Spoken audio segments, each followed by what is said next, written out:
Bienvenidos, estimados amigos y patrocinadores. Soy JP Martínez del podcast de Romanos 1:16. Gracias por estar conectados una vez más con el programa consentido de todos los latinoamericanos que aman la infalible, suficiente e inerrante palabra de Dios. En los últimos tiempos han muerto varias celebridades. En el podcast de Romanos 1:16 pues no somos de estar hablando de este tipo de noticias, pero algunos portales cristianos o de creyentes han tocado el tema y es curioso porque se han hecho esta pregunta más de uno: ¿están en el cielo o están en el infierno? ¿Pelé está en el cielo o está en el infierno? ¿Ratzinger está en el cielo o está en el infierno? ¿La reina Isabel está en el cielo o está en el infierno? Y así, con cada celebridad que se muere, pues algunos se ocupan de decirnos más o menos si están en las llamas o si están en la gloria. Y es importante, estimados amigos, que revisemos este tema, el delicado tema de juzgar al prójimo. Y lo primero que tenemos que entender es que Dios nos creó con la capacidad de distinguir entre el bien y el mal. Cuando hablamos de juzgar o discriminar entre algo bueno y algo malo, o respecto del comportamiento de una persona, pues sí, Dios nos dio esa capacidad. El bien y el mal, por otro lado, es un parámetro que Dios ha revelado. Nosotros no somos el parámetro de lo que está bien y lo que está mal. Tampoco lo es la sociedad, no lo es el sistema jurídico de un país, ni lo que diga el profeta fulano o autoproclamado apóstol el día de hoy. Deuteronomio 30, versículo 15 dice, por ejemplo: mira, yo he puesto hoy delante de ti la vida y el bien, la muerte y el mal. Entonces, desde el Antiguo Testamento, Dios deja claro que el hombre puede elegir entre lo bueno y lo malo. Es deber del cristiano, entonces, elegir el bien y abstenerse del mal. Eso está claramente referido en 1 Tesalonicenses 5, versículos 20 al 22. No desprecien las profecías, dice el apóstol Pablo. Antes bien, examínenlo todo cuidadosamente. Subrayen eso, cuidadosamente. Retengan lo bueno, absténganse de toda forma de mal. Sin embargo, hasta aquí, aunque concluimos que los creyentes no solamente tenemos la capacidad, sino el deber de elegir entre lo bueno y lo malo, resulta que la palabra de Dios también nos enseña que no todos los cristianos juzgan igual, porque hay cristianos espirituales que son capaces de tener un buen discernimiento, pero también hay cristianos carnales que carecen de ese buen discernimiento. Nosotros creemos que por el solo hecho de ser cristianos, el juicio que podamos emitir sobre algo, sobre alguien, pues va a ser acertado y nada más alejado de la realidad. Vean ustedes lo que dice 1 Corintios 2, versículos 14 al 16. Pero el hombre natural no acepta las cosas del Espíritu de Dios, porque para él son necedad, y no las puede entender, porque son cosas que se disciernen espiritualmente. Aquí el hombre natural es el hombre sin Cristo. Dice el versículo 15, en cambio, el que es espiritual juzga todas las cosas, pero él no es juzgado por nadie, porque ¿quién ha conocido la mente del Señor para que lo instruya? Pero nosotros tenemos la mente de Cristo. Está hablando de los cristianos espirituales o cristianos maduros. Y sin embargo, en el capítulo 3, el versículo 1, empieza a hablarnos de otro tipo de creyentes o de cristianos denominados carnales. Dice: así que yo, hermanos, no pude hablarles como a espirituales, sino como a carnales, como a niños en Cristo. Yo le pregunto a usted, ¿juzgará igual un cristiano espiritual que un niño en Cristo, alguien inmaduro? Por supuesto que no. Dice el versículo 2, les di a beber leche, no alimento sólido, porque todavía no podían recibirlo. En verdad, ni aún ahora pueden, porque todavía son carnales, pues habiendo celos y discusiones entre ustedes, ¿no son carnales y andan como hombres del mundo? Resulta pues que en la iglesia hay creyentes que no parecen creyentes y que se comportan como si fueran hombres naturales. Claro, dentro de las iglesias hay quienes prefieren simplemente decir esos no son cristianos. Pero discúlpeme, el apóstol Pablo dice que sí hay cristianos verdaderos, pero que son inmaduros. Imagínese usted cómo va a juzgar a alguien que está lleno de celos y que le gusta mucho discutir. ¿Qué clase de juicio va a emitir?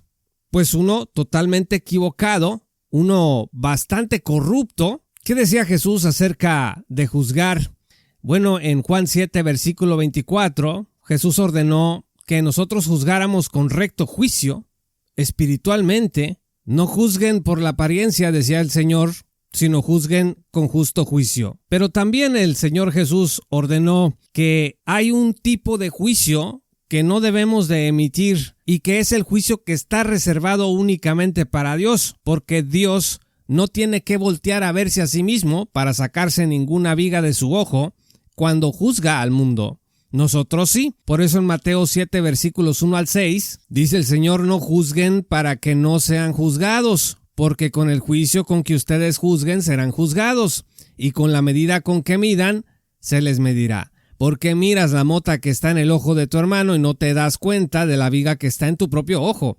¿O cómo puedes decir a tu hermano: déjame sacarte la mota del ojo, cuando la viga está en tu ojo? Hipócrita. Y aquí el Señor dice: no seas hipócrita. Y déjame decirle que este tipo de creyentes, de seguidores de Cristo, de discípulos de Cristo, que hacen este tipo de juicios, que son, al menos en mi experiencia, la mayoría, que están condenando y condenando a su prójimo fuera y dentro de la iglesia, pues Jesús dice: hipócritas.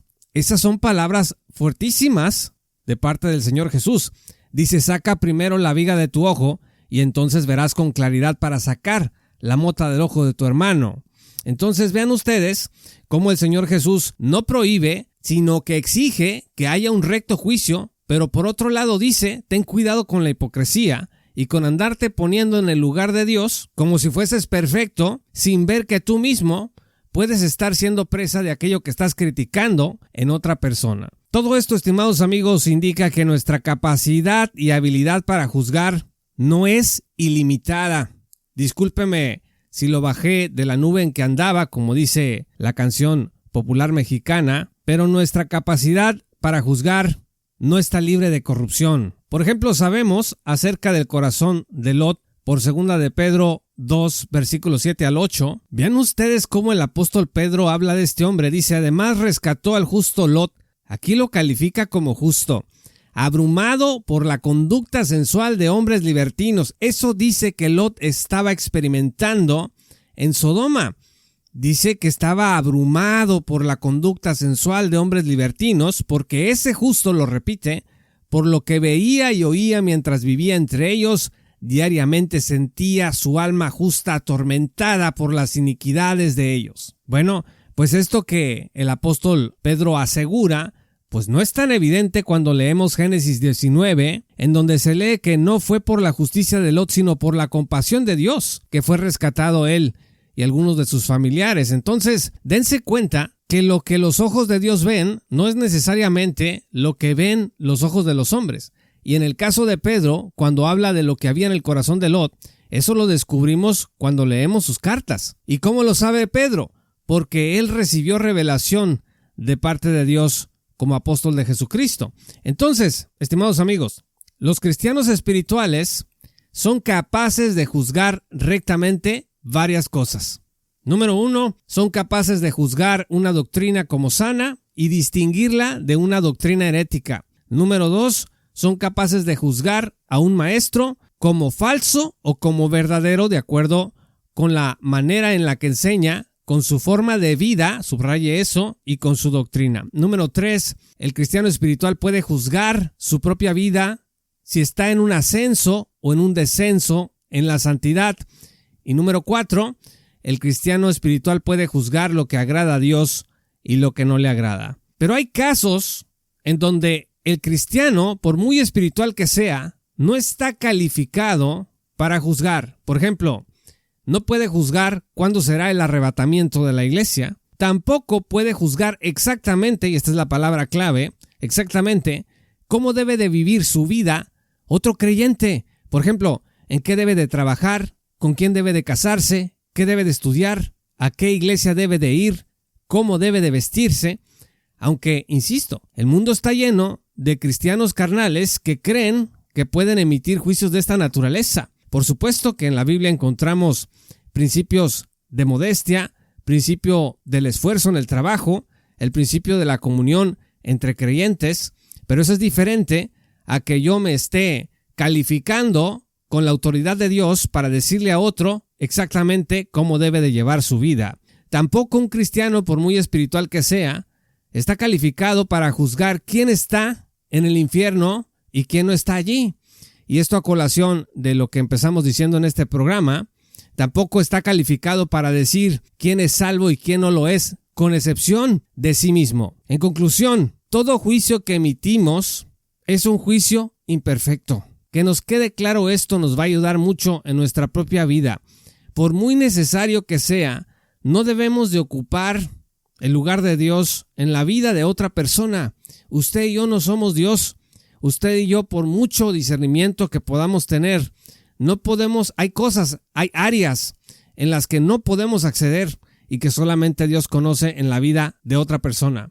Juzgar, estimados amigos, es una tarea cristiana, porque es una tarea cristiana, pero muy delicada. Por eso Jesús indicó que primero hay que revisarse uno cuando somos tentados a sentenciar a los demás. Por otro lado, y muy importante, el juicio cristiano jamás nace de una sola persona o de un grupúsculo allá, de una cúpula de iluminados en la iglesia, que son los que juzgan cómo está el asunto.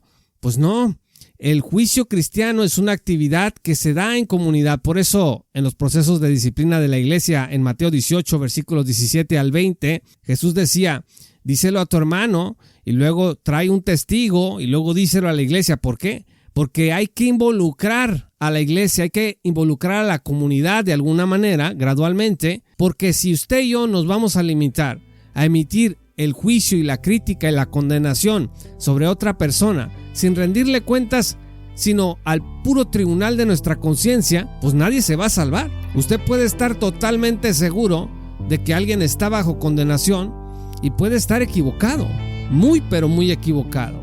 En este caso, las conjeturas lógicas no son suficientes y necesitamos de la iglesia, necesitamos de la comunidad y necesitamos la humildad necesaria para reconocer que el lugar de Dios solamente lo debe de ocupar Él.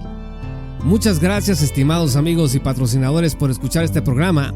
Yo soy JP Martínez de el podcast de Romanos 1.16. Te quiero invitar el día de hoy a que te unas a nuestra gran comunidad de patrocinadores en www.patreon.com/JPauloMartínez. Vas a acceder a recursos exclusivos, pero sobre todo la oportunidad de estar hombro con hombro con nosotros en esta tarea de divulgación bíblica y teológica para la gloria de Dios. Muchas gracias y que el Señor los bendiga hasta que volvamos a encontrarnos. Esto fue Romanos 1.16 con Juan Paulo Martínez Menchaca. Únete como patrocinador y apoya la sana divulgación bíblica y teológica en América Latina. Búsquenos y síguenos en nuestro sitio web oficial, redes sociales y otras. Romanos 1.16. Todos los derechos quedan reservados.